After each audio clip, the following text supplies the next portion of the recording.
लगता है तूफान आने वाला है। आने वाला नहीं, आ रहा है। और उस तूफान का नाम है सम्राट जरासंध। अब आपको निर्णय लेना है पिताश्री।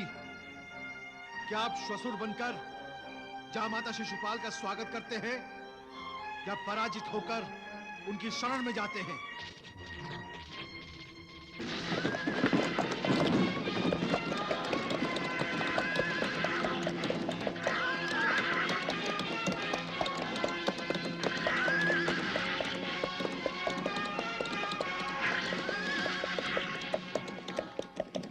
द्वारिकाधीश,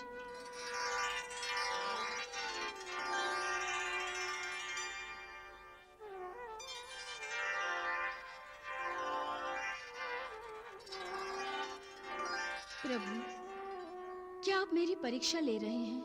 प्रेम स्वयं एक परीक्षा है देवी। कौन है?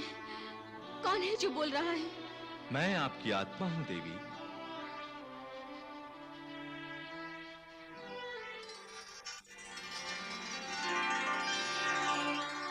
वासुदेव,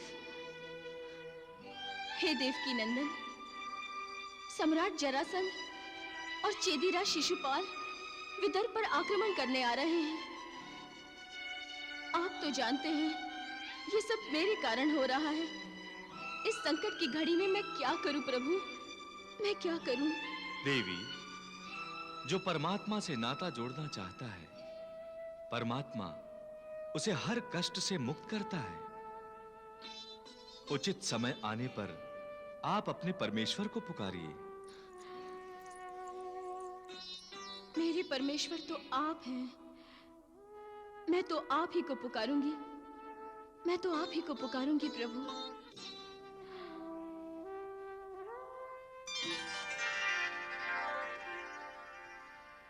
क्या समाचार लाए हो गुप्तचर? सम्राट की सेना और महाराज शिशुपाल की सेनाएं विदर्भ तक आ पहुंची हैं युवराज। किसी भी पर आक्रमण हो सकता है। सुना तुमने भामिनी? अब जाओ और जाकर पिताश्री से पूछो कि वो सम्राट जरासंध की सेना का स्वागत अपनी सेना भेजकर करना चाहते हैं अथवा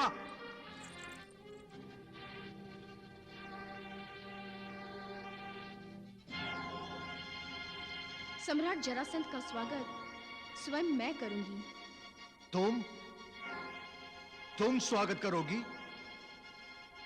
अर्थात तुमने अपना हठ छोड़ दिया और तुम? मेरा हठ और विश्वास दोनों और भी दृढ़ हो गए हैं भैया। विश्वास? किस पर विश्वास? अपने प्रेम पर। रुक्मिणी,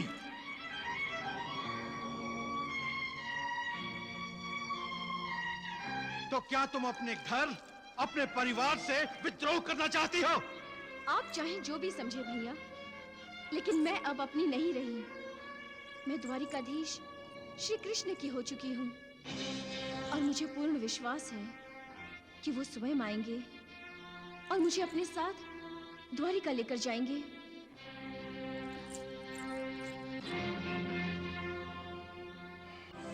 कितना विश्वास है रुक्मिणी को श्री कृष्ण पर प्रभु। और अपने आप पर भी देवी। विश्वास वो श्वास है जो निष्प्राण शरीर में भी प्राण फूंक देता है। क्या विश्वास इतना महत्वपूर्ण है मनुष्य के जीवन में प्रभु? हाँ देवी, विश्वास पर ही तो मनुष्य जीता है। विश्वास का स्थान कहाँ है प्रभु? मनुष्य के हृदय में। और इसका निर्माण किस पर आधारित होता है प्रभु? देवी, श्रद्धा और भय पर। श्रद्धा और भय, ये तो दो विरोधी बातें हैं प्रभु। देवी, मनुष्य का जीवन विरोधाभास से ही घिरा हुआ है। श्रद्धा भक्ति का ही अंग है और श्रद्धा ही विश्वास को जन्म देती है। ईश्वर पर श्रद्धा करके ही तपस्वी तपस्या करता है और तभी उसे विश्वास होता है कि वो अपनी तपस्या द्वारा प्रभु को प्रसन्न कर सकेगा। और भय प्रभु? भय भी विश्वास को जन्म देता है। वो कैसे प्रभु? भीष्मक और रुक्मी के मनों में ये विश्वास हो गया है कि जरासंध अजेय है, क्योंकि जरासंध ने अपने सामर्थ्य और शक्ति से उनके मनों में भय उत्पन्न कर दिया है और उन्हें विश्वास हो गया है कि जरासंध कुछ भी करने की क्षमता रखता है। देवी, ये अंधविश्वास है जो विनाश को ही न्योता देता है।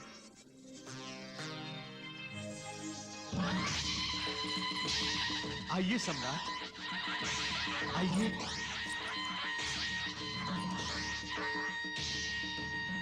आइए चेदीराज। कुंडिनपुर में आपका हार्दिक स्वागत है। विराजिए सम्राट।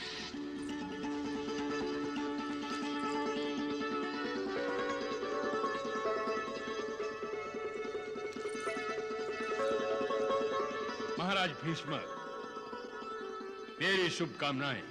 आपके आगमन से विदर्भ धन्य हो गया सम्राट, और ये राजभवन पवित्र हो गया। मैं भी धन्य हो जाऊंगा महाराज भीष्मक, जब आपकी कन्या मेरी पुत्र वधू बनेगी।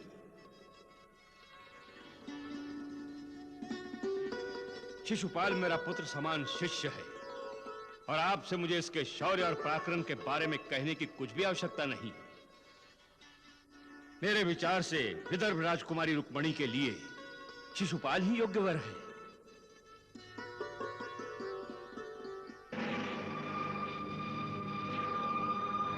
आपकी पुत्री रुक्मणी हमारे स्वागत के लिए नहीं आई?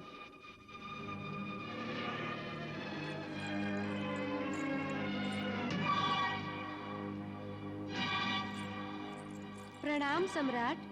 प्रणाम चेदीराज।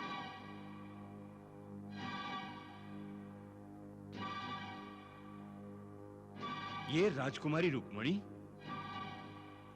महाराज भीष्मक,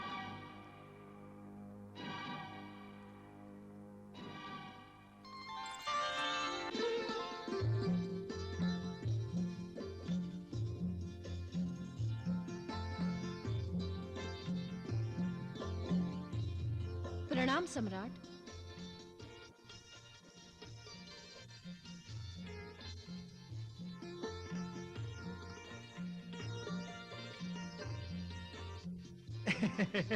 सम्राट, ये है मेरी बहन रुक्मिणी। ये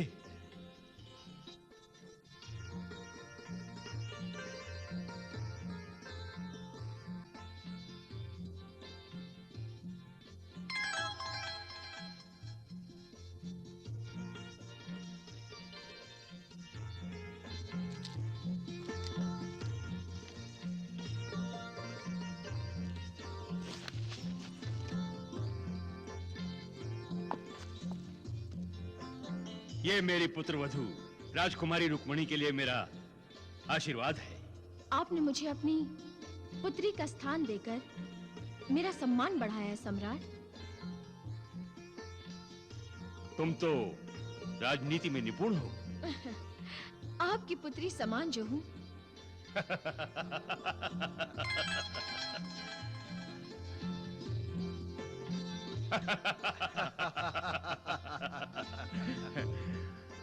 आपकी पुत्री चतुर है महाराज भीष्मक।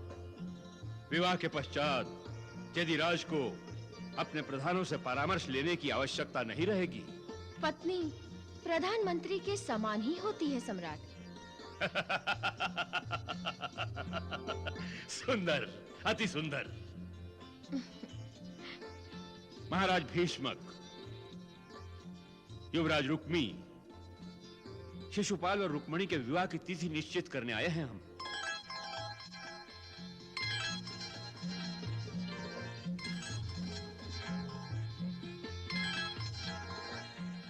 राजकुमारी रुक्मिणी, तुम बहुत भाग्यशाली हो जो तुम्हें चेदिराज शिशुपाल जैसा योग्य वर मिल रहा है।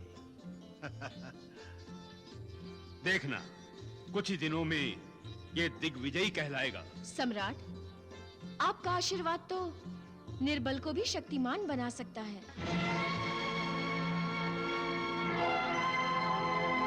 परंतु दुख की बात है, आपका आशीर्वाद भी है और स्वयं सम्राट भी अपने परम शत्रु वासुदेव श्री कृष्ण पर 17 बार आक्रमण करने पर भी उन पर विजय प्राप्त नहीं कर सके।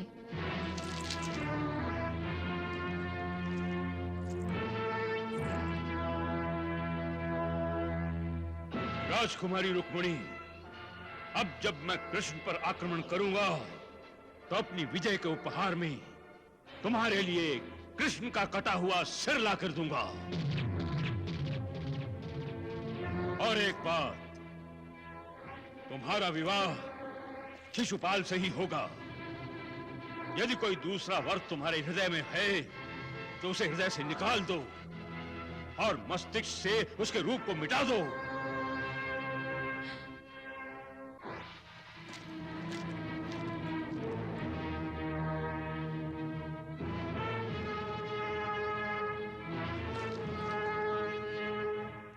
मेरा उपहास किया ना तुमने, परंतु वो वासुदेव मुझे कभी नहीं जीत सकेगा, क्योंकि मैं अजेय हूं। युद्ध में मुझे कोई नहीं जीत सकता। ये जरासंध का वचन है कि जिस दिन तुम्हारा और शिशुपाल का विवाह होगा, उसी दिन कृष्ण का अंत होगा।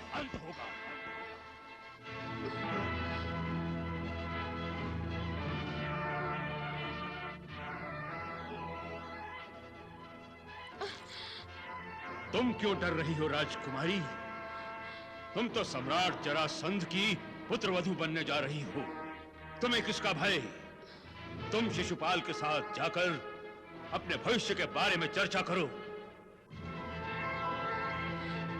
तुमने कहा था ना, विवाह के पश्चात पत्नी प्रधानमंत्री होती है। तुम विवाह से पहले ही प्रधानमंत्री का वेश धारण कर लो।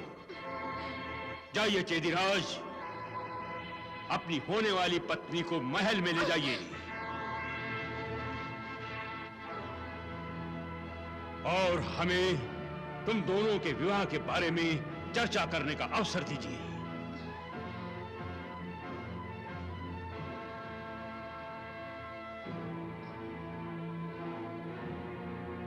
आइए चेदीराज।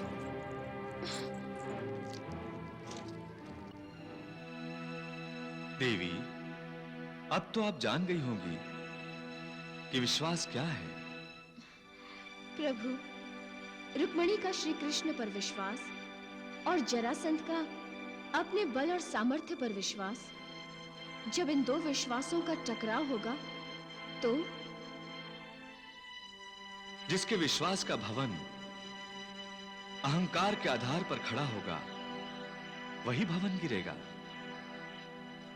और देवी, इसी को कहते हैं अंधविश्वास।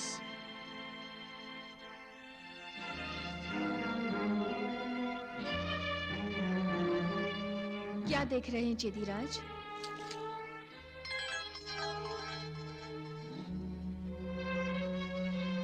द्वारिकाधीश, यही तो मेरे स्वामी हैं।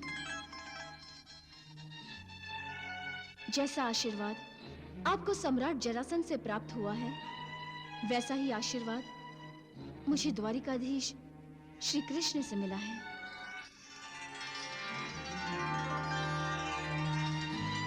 जब मैं खिन्न हो जाती हूँ और मेरा विश्वास डगमगाने लगता है, तब इस मुरलीधर की मुरली के स्वर मेरा विश्वास दृढ़ कर देते हैं।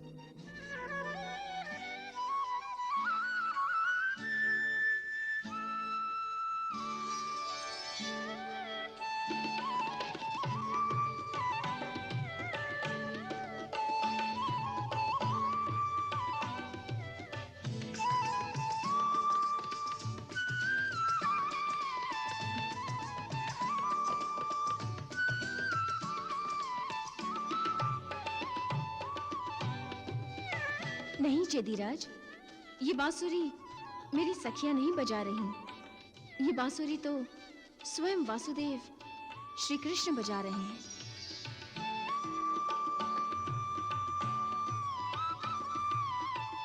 जानते हैं आप, बांसुरी के स्वर मुझसे क्या कहते हैं?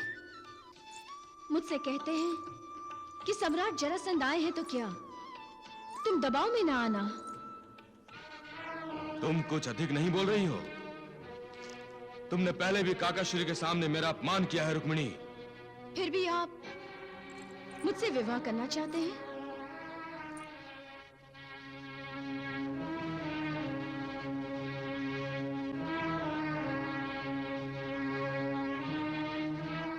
तो मैं तुम्ही से करूंगा रुक्मिणी।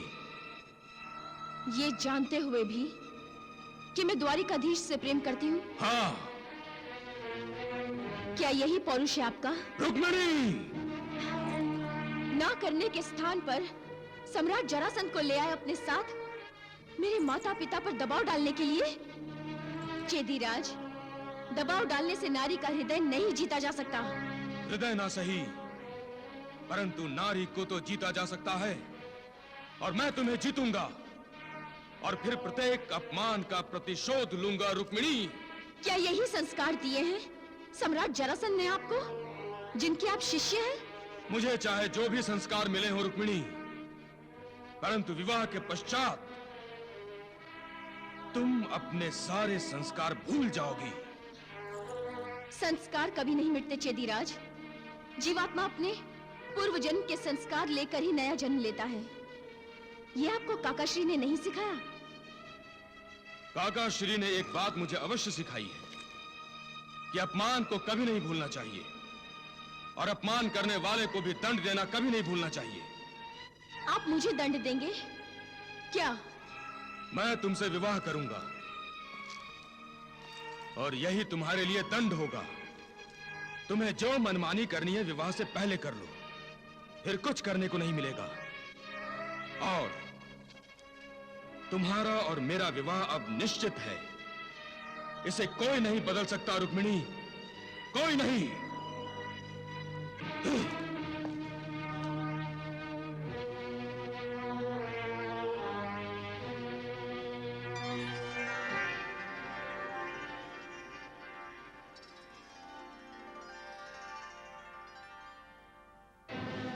नहीं महामंत्री, न विदर्भ राजकुमार रुक्मी मेरी अवज्ञा कर सकता है, न स्वयं विदर्भ राज भीष्मक। किंतु विदर्भ राजकुमारी रुक्मिणी पर अब मुझे विश्वास नहीं, क्योंकि अप्रत्यक्ष रूप से उसने हमें भी चुनौती दे दी। इतना बड़ा दुस्साहस आपने उस चुनौती को सहन कैसे कर दिया महाराज? राजनीति महामंत्री, राजनीति। कौन सी राजनीति महाराज? रुक्मिणी कृष्ण से प्रेम करती है महामंत्री। वो शिशुपाल से विवाह करना नहीं चाहती। यदि ये विवाह होता है तो भी, और यदि कृष्ण रुक्मिणी का विवाह होता है तो भी, हमारा फेंका हुआ जाल व्यर्थ नहीं जाएगा। मैं समझा नहीं महाराज।